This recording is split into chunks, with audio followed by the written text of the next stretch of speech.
Hey, everybody, welcome to Every Damn Friday, where I bring you all of my favorite musicians, artists, movers and shakers. Most of them are my friends because they're the ones who answer the phone calls and the text messages.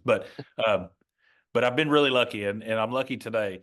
I've got a guy who I met probably almost 10 years ago, probably Yeah. 8 years ago. He's been touring all over the place. At the time that we met, I didn't realize what we shared in common uh, with our upbringing and the things we were involved with. But I'm so happy to have my friend Greyson Jenkins with me today. How you doing, buddy? Doing well, man. Thanks for having me. So Grayson is from Muhlenberg County, Sir. and it's it's kind of, everybody knows it because of Paradise and all that. And Benjamin Todd has definitely kind of shed some light on Muhlenberg County. But hmm um, what was it like growing up in Western Kentucky? Man, it That's was a kind of an good place to grow open-ended, up. like, Yeah, huge it question, but is. Yeah, it's a big one. Um, I would feel really fortunate to have grown up on a small farm out there. And the more I've traveled all over, kind of realized the special kind of environment down there of just it's a little bit sheltered. It's like you're kind of, especially in that time, I was like right on the cusp of having internet access all the time. So about I was in college when Instagram came out and all that stuff, and so I was a little bit before that. So I feel lucky that I had, my childhood for the most part was just kind of being outside, it was pretty being in the Mayberry. woods. Yeah, it was. Yeah. Um, I had that same experience here in Breckinridge County, and of course, I know you showed livestock. You were an F mhm. member. Uh, Yeah. you've got a really proud ag teacher. Michael Wayne is always, Oh yeah. if I've talked to you. Um, but yeah, growing up in a place like that, there's a lot of, uh, and obviously you spent time in Eastern Kentucky and you moved to Lexington, and which isn't Eastern Kentucky, that's Central, I guess. But Kentucky music, a lot of people associate that with the mountains and with Eastern Kentucky, and sometimes I feel like some of the people from Western Kentucky, uh, oh, I'm losing my mind. We've got so many people, and so much of our heritage did come from here. You've got the Everly Yeah. Brothers. You've got, Casey Walden's from over there. Bluegrass is began somewhere in between you and me. Uh, over in Butler County and or in Ohio County, and we've hmm got a lot of music that comes from this part of the state as well. Chris Knight, it's like Yeah.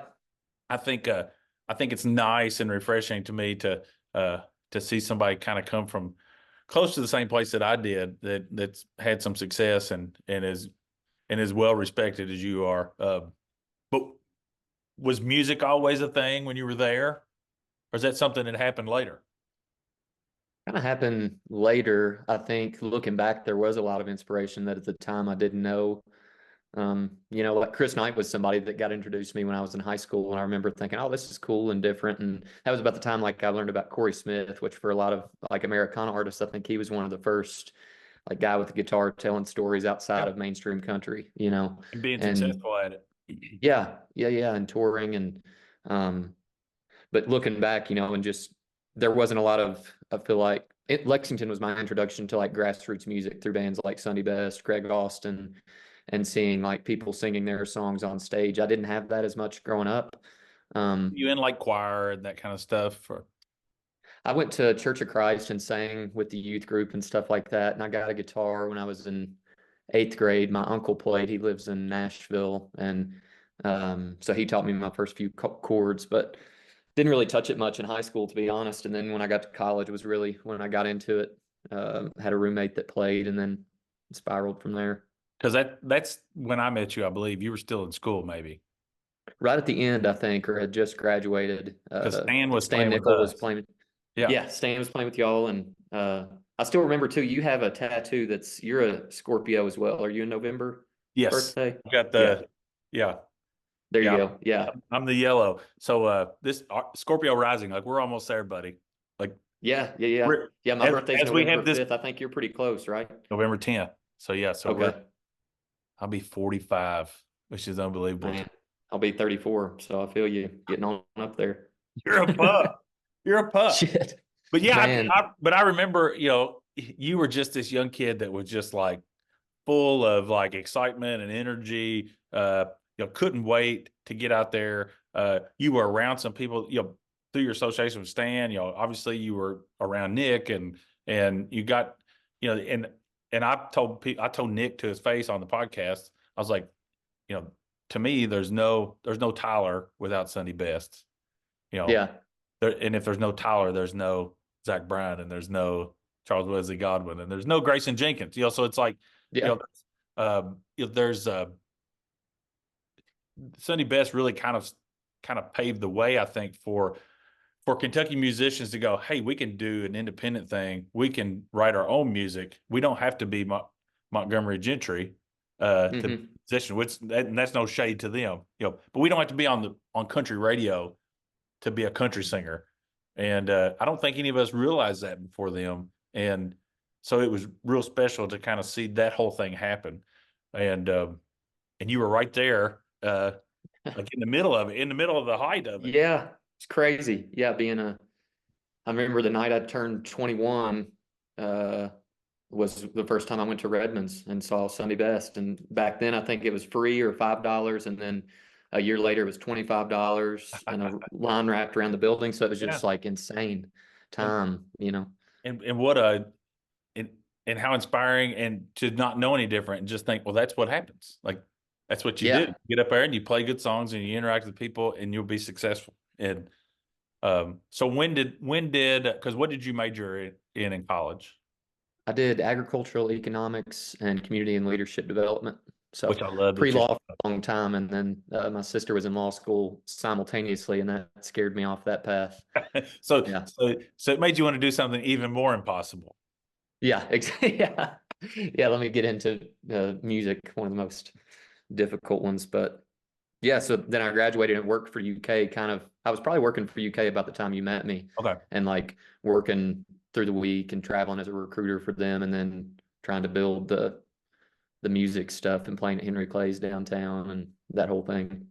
What was the turning point for you where you're like, you know what, I'm gonna really kind of dive into this thing?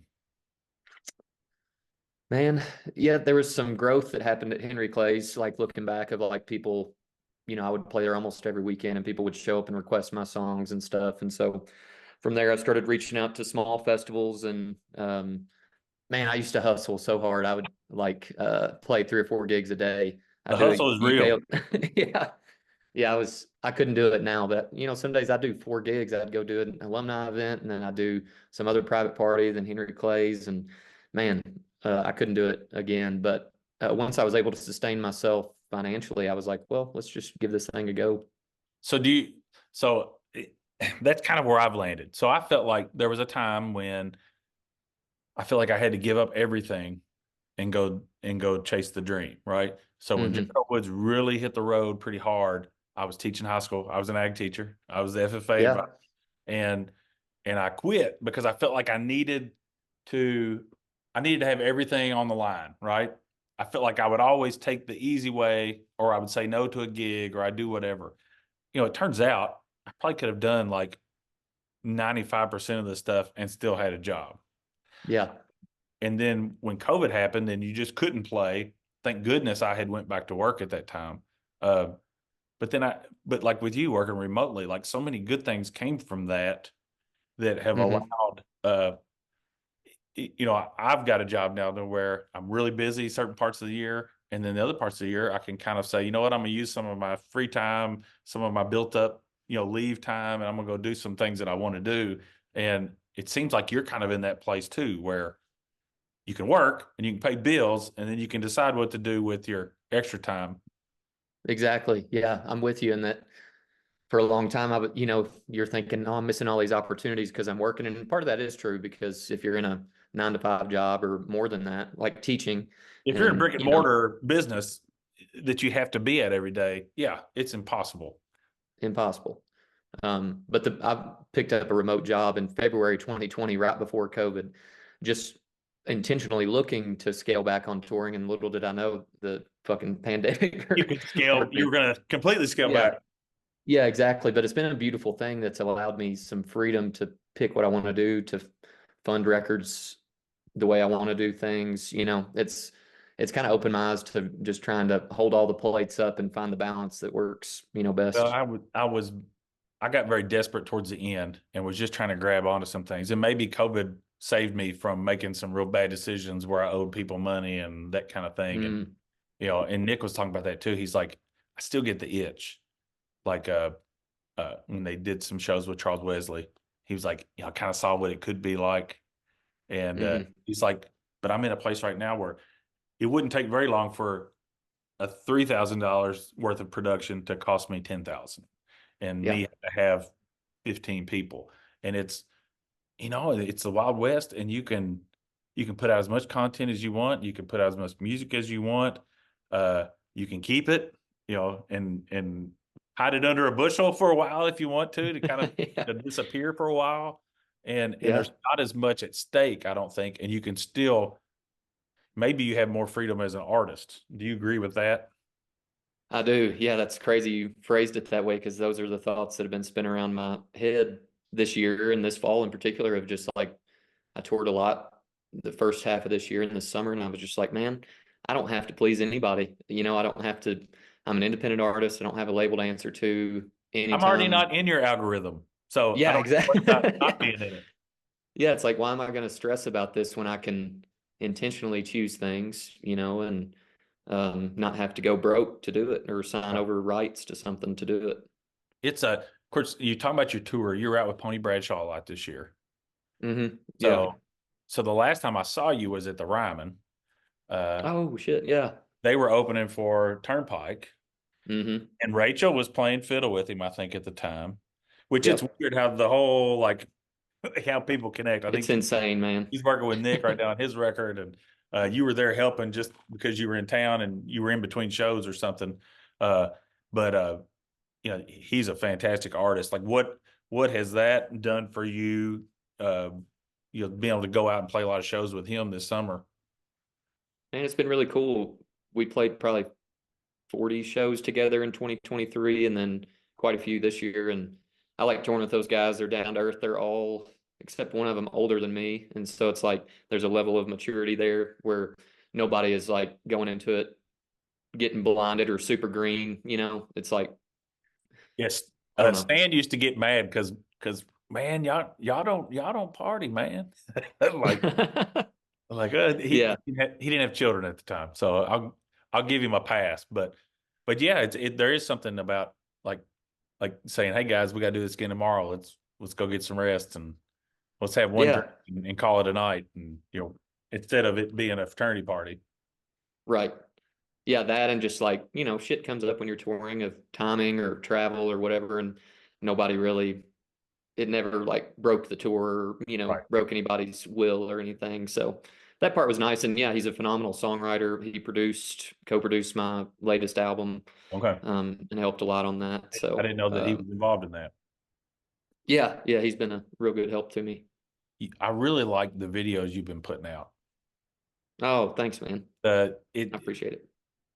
they're not just let me set my phone up here on my phone stand and kind of like what I do usually if I ever put out a music, put out some kind of live thing.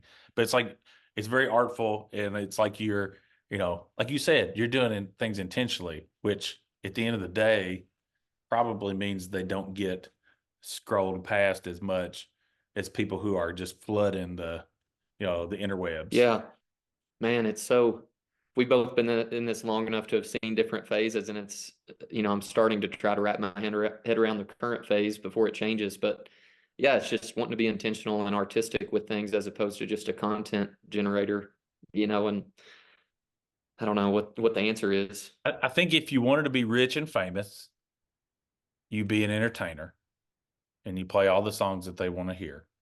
If you want to be an artist, you kind of fly in the face of what is commercial and profitable sometimes. And you hmm still want people to like it, right? But I think but you're also you're not tied to a bottom line. So if it flops, like I literally put the last record I released at the end of August, and it's just because FFA camp was over and I had a lot of ideas, and it was my therapy. I spent like 2 weeks. I recorded them, put some stuff together. My kids sang on it with me and played on it with me, and I put it out, and it was like, and I was over it. It was almost Yeah. like it was like exercising, and I needed to get clear my head, and it was a real therapeutic, and I don't even really think about it that much. And there's some people that really like it and like some of those songs, and honestly, there's probably some that I can't play right now if they ask me, Yeah. because it happened that quick. Um, you couldn't do that 5 years ago, uh, Hmm. and there wasn't a mechanism for it. Um, it makes it hard. I think you have to be you have to be absolutely fantastic now to really Yeah. break through. Uh, but it also leaves room, like a guy like me who is not fantastic in particular, who just wants to do a thing, and there's still an audience, and it's easy to access those people. Um, how connected are you with your fans? Do you interact a lot on social media with those people, or I don't know. I go through phases where I feel like sharing a lot, and I go through phases where I want to crawl in a hole and be a recluse. I think, yeah, it's hard for me to want to do any particular thing, but I like sometimes connecting with people at live shows. I almost always sell my own merch more out of a financial necessity that I can't have yeah. a tour manager. But I've made a lot of, I feel like lifelong fans that way of interacting with them or, And I feel like too, like if I could tell you what this song is about, you already like the song more. Uh, hmm. yeah. If you get an opportunity to do those things, I was talking to LV Shane earlier, and of course he had a #1 radio hit, right? Yeah. Uh, and he said that maybe it wasn't the best thing that ever happened to him, uh, because it put him on a trajectory where he was opening for people where sure he was playing arenas, but he only had a set amount of time, and it had to be a show, and they told him to shut up, don't talk, and he was like, Yeah. I wanted the connection.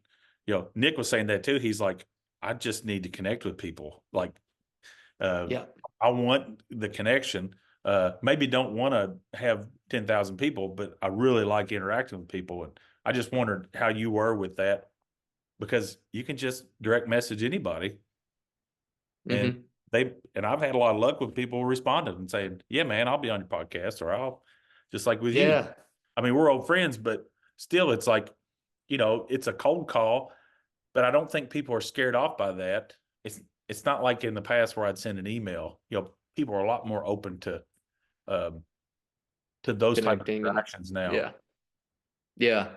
No, I feel you. That's interesting about LV too, because like for a time, and you might have been through this too with Jericho Woods of like wanting to put on a show and a production and like wanting to curate this very special thing. And then the times I've tried to do that, I end up just feeling stiff and kind of stifled by not having that like Like synergy. when it's like, I think some of that too was like you could hide your insecurities with a real or like choreographed show, because that Hmm. quiet in between songs can be really really awkward if you're not real confident about what you're doing, and Yeah. uh, I would say going out as an acoustic act or an opener, you know where I've been, most of the shows I've played in my life, I've opened for somebody, and they're there Hmm. to get to the next guy, and you're you're like, I don't want them to be ready for me to leave, but I also don't want to miss this opportunity. And sometimes it's not the song, it's the, hey guys, Banter, the my name's storytelling. Josh, Yeah. and this is why I'm here, and this is how this I wrote this song the day that this happened, and sometimes that's more interesting and more entertaining than what you're getting ready to play for them. And what does your show look like right now? Like, what are you traveling with a band? Are you Yeah, I mean, I've been doing mainly support slots, acoustic. I did a run with Vincent L. Emerson and then Pony, and then I've done a few headline acoustic shows. But I've really tried to lean on the stories, like make it like a songwriter storytelling kind of thing. I love like a 45-minute set is the just sweet like spot? sweet spot. Yeah. Yeah. And then take some band gigs. I've got one opening for Nick Jamerson at the Burl, and then we'll have like little festival things come up and do that. And I still have a good group of guys that I can jump in with, but it's a totally different show. Well, it's it's like me. I've got a festival gig next spring, and it's nice to still be able to call those people and be like, "Hey, I want to go play this show." But I'm Hmm. like you. Like it's so easy to just grab my guitar and go, and even if it's a 3 hour gig, because I still do some of those things here locally. It's Hmm. it's probably 45 minutes of me just yapping and interacting, and I think that's what I love the most. I do love a rock show. Don't get me wrong. Like Yeah. I love it when you were firing on all cylinders and you had a full band and there was electric and you know that's great. But I still think you were just punching them in the face and you weren't really like there wasn't a Yeah. connect. There was an effect, but there wasn't a connection. That's a good point. I was thinking as you were talking about your 45 minutes of talking at shows, and I do the same. I love those. I'll play a headline acoustic set, and I'll feel like half of it's talking, but I feel like a lot of that comes from 4-HFFA too. There's so much of that I feel like I that's need to give an ingrained. introduction, a Yeah. body, and a conclusion. Exactly. Yeah. Um, yeah, for a while I kind of ran away from that, and I was like, oh, I want to be like this moody singer-songwriter or this rock band, and it's like, dude, this is what you do. This is, part of who you are. They have to Use like that. you. Yeah, They really like Greyson Jenkins. especially if they don't know who I am, Right. opening up or something.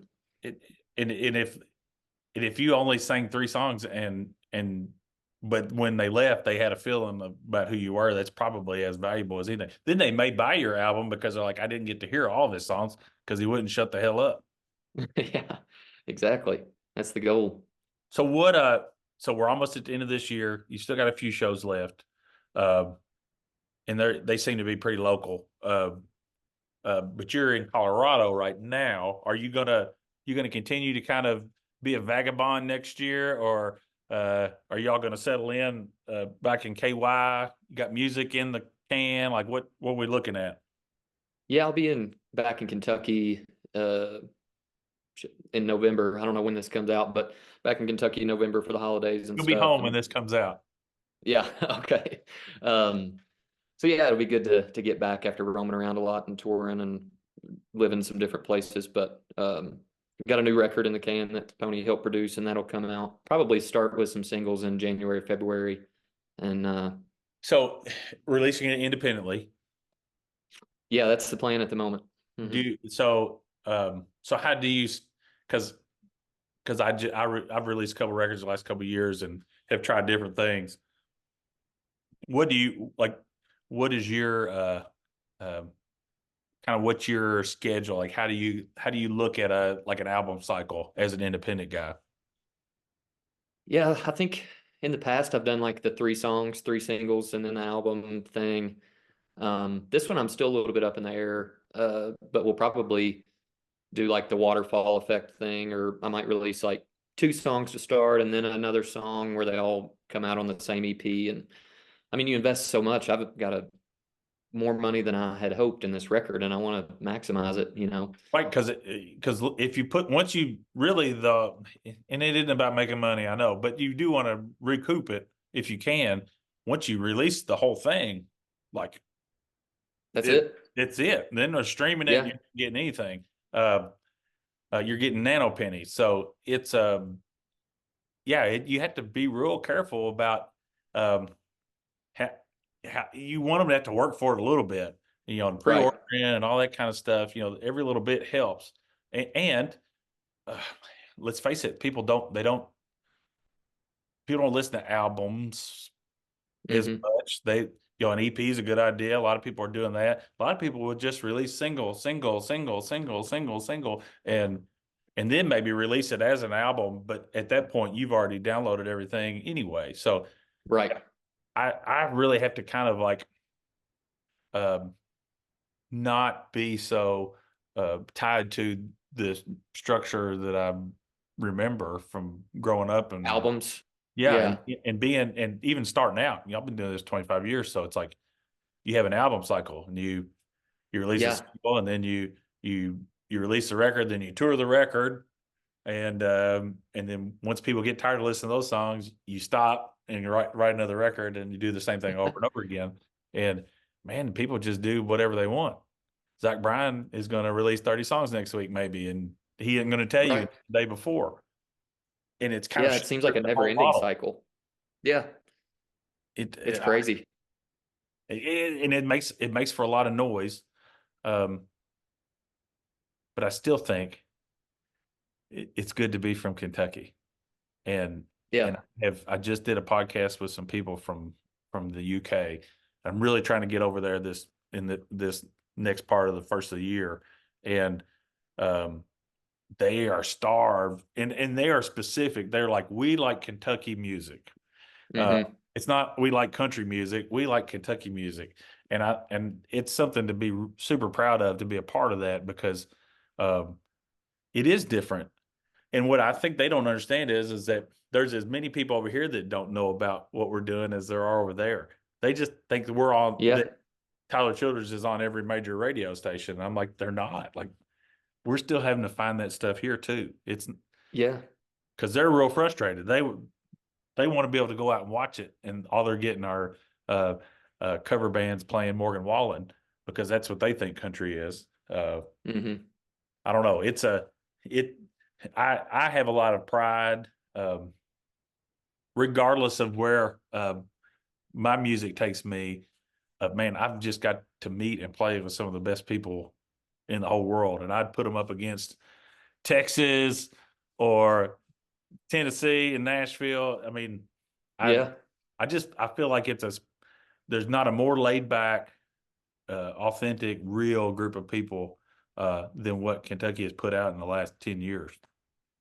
Yeah, man. I can't wait for the documentary, like they do like the Oh yeah. Laurel Canyon or After we're whatever, all it's dead. like yeah. That Yeah. well, you know what though? There could be worse things that happen to you than to be John Prine in your 80s, seeing the most success that you've ever had in your whole career. Yeah, man. Uh, I think that's Speaking of that, I slept under your portrait one night. I played at Jarfly, really. and they let us sleep in the brewery. Ryan Allen hung a hammock in the brewery, and I slept directly under John Prine that you painted. That's that's So that's biblical. yeah, it was great. But it's like uh, you just want the respect. Like, you just want people to go, "Hey man, you're good at your craft, and I like to listen to you, and I like to follow you and see what's happening." I don't think we're looking for, and I'm speaking for you, and I'm speaking too much. I'm not letting you talk very much. No, you're good, man. But I don't think any of us ever were like, we're going to be Luke Bryan huge. Hmm. That was never the goal. Like, if I got to Yeah, play Louisville Palace, or the Ryman Auditorium, I'd have thought that you can't get any better than this. yeah, Uh, and just kind of, I feel like you owed it to the people around you, and your hometowns and your heritage, to not go out and be an asshole and carry the tradition on. yeah, and be genuine. It's like much rather have the respect of fellow songwriters. I want to have fans too. I love Yeah. the fans, but also notice at my shows, like headline shows where it's my people, I'm like, man, I like these people. And that matters a lot to me. I can't fake it. I'm not very good at that in any facet of life. So I Right. don't want to do it in my You'd music. rather have 50 people there that are like, this is my guy, then have a full, and festivals and things like that can give you kind of a false sense of, like, I'm really good because there's Hmm. 2,000 people, and they're uh you know I remember opening for a Sunday Best with 5 or 10,000 people there, thinking they listened to them cheering, they love me, and no, they were clapping so that we would get done and get out of the way so they could see Nick. Yeah. Um but yeah, it's in those. Sometimes it's the best shows for you are the ones where there's 10 people, and Yep. they slow clap, and when it's over with, they put a $20 bill in your tip jar. I got a pocket knife one time, and Oh shit. it was a case. It was nice. Um, Nice. but that's real. That's Yes. real admiration and real interaction, and that, I don't know. I keep going back to that, but I feel like that's what we get with you. Yeah. Like, Yeah. I want real you're interaction and just good people. Uh, I don't want stuff that's just like consumed just to be shit out. You know what I mean? I don't want yeah. people coming to a concert just to get drunk and to have a party and then go home and be like, I didn't have any type of experience there. I didn't feel emotionally moved. I didn't have the hair stand up on my arms because he touched a vulnerable spot, and through the song. Well, and I've been real lucky, and I got to get you to the barn eventually. Yeah, dude, that place looks sweet. I have to get you in here, but I've already got spring booked, but maybe next fall we'll make it happen. Well, Yeah. now that I've said it, I have to do it. All right. But like the last show, Jonathan and Abigail Payton played before Nick, and they're great, and I love them. But the way they came out, like immediately, uh, everybody in the whole place it's the first time it's happened in my venue where it just stopped and everybody looked, and I've got cold chills talking about it. And it's like those are the moments, like Was it the harmony? Did they just come out like yes, with and a it was hot like harmony? he hit one chord and then they started singing together and they sang a cappella for basically the whole song, and it was their opener. But it was like a punch in the face, and everybody just stopped what they were doing and looked up, and they had them the whole rest of the time. But it was like Yep. those are the moments where you're like, damn, like where if somebody creaked the board over here, somebody turned around and was like, shh, I'm trying to listen to them, Yeah, man. because that was not the case for much of my career. I was a good beer salesman, and and that was the job. Now, sometimes I do like that. There's a Ray Wiley thing, and it's like, it's night people's job to take the day people's money. And he has something I think too about being a beer salesman. And Yeah. part of me likes just honky tonking a little bit and like Yeah, rocking out. And I do. I mean, the bowling but mules that's yeah, yeah, fun a little bit exactly. in that. But I did have fun doing those things, and you got to know your crowd. Uh, but man, it's just nice when you have those Yes. moments and you get to experience that, and you see people like looking at you in your eyes instead of looking past you at what something else. So I don't know. Yeah, I got to Yeah, get you in the barn. So we can have that'd one of be those awesome. moments with a Western Kentucky guy. Maybe I can get you and Casey, and we'll try to get some. Kelsey, Did I say Kelsey, yeah, get Kelsey, get some other Casey West. Musgraves be okay too. She would. But yeah, I need to get some Western Kentucky people in here Yeah, uh, man. and try to make a whole big thing out of it. 270 ho down, 27 ho down. 270. Yeah, I get tired of seeing 615, and uh, I love Eastern Kentucky. I mean, Yeah, but I'm not from Appalachia, and I couldn't same. ever hitch my wagon to that. So, it is what it I've is. been somewhat adopted through all the time I spent there for a long time, but uh, yeah, I feel like still a Western Kentuckian at Yeah, heart. yeah. I still say no. I'm Bill Monroe. I'm like he's my guy. Yeah. Or even I always tell people I'm close. I live closer to John Cougar Mellencamp than I do Tyler. Um, Well, I get a lot of that in your music, man, which I've always really liked. I love like Midwest country rock kind of stuff, yeah. Yeah, love that stuff. I feel like I hear that a lot in your stuff. So what can I expect on this record?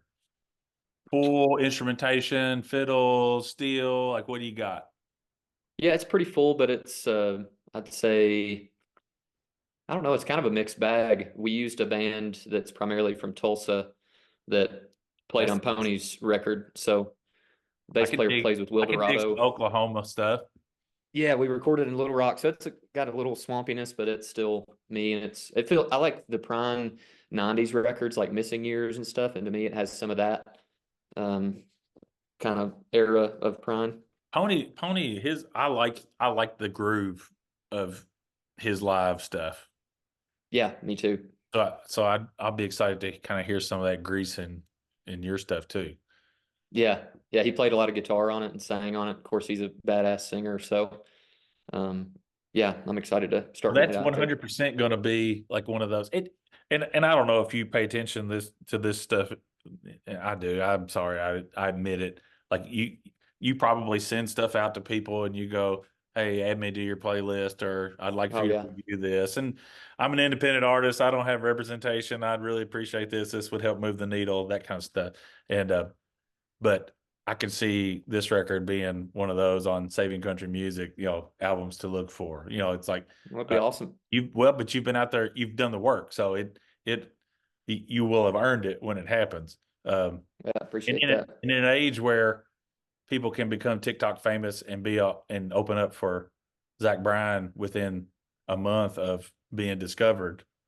Uh, it's kind of nice to see a guy that's out there just grinding it out, you know. Yeah. Yeah. At this point, it's the only way I know, and it just feels A slow like the only way burn. forward. Yeah, slow burn, But it, but always. but you'll be listen, you said you're 34. Hmm. I'm 44, so I got 10 years on. In a decade, you'll still be doing the same stuff because you just can't help it. It's like Yeah. it's like I moved back I moved back to my grandparents' house and bought the farm, and it's because the dirt was in me, and it's the music is the same way. Like it's a incurable disease. It is. Yeah, man. I'll try to fight it off every now and then. You get those freakouts, and it always comes Like I'm back. done. I can't do Yeah. this anymore. Yeah. Get a really The good industry song will out. bog you down. It seems like when I take those breaks and I'm like, man, to hell with all this, the politics of all that and trying to get your stuff heard. And then I always come back to just picking up a guitar and playing a song or writing a song. And it's like, dude, this is it. That's the only thing that And matters. ultimately, you just want to share it. Yeah.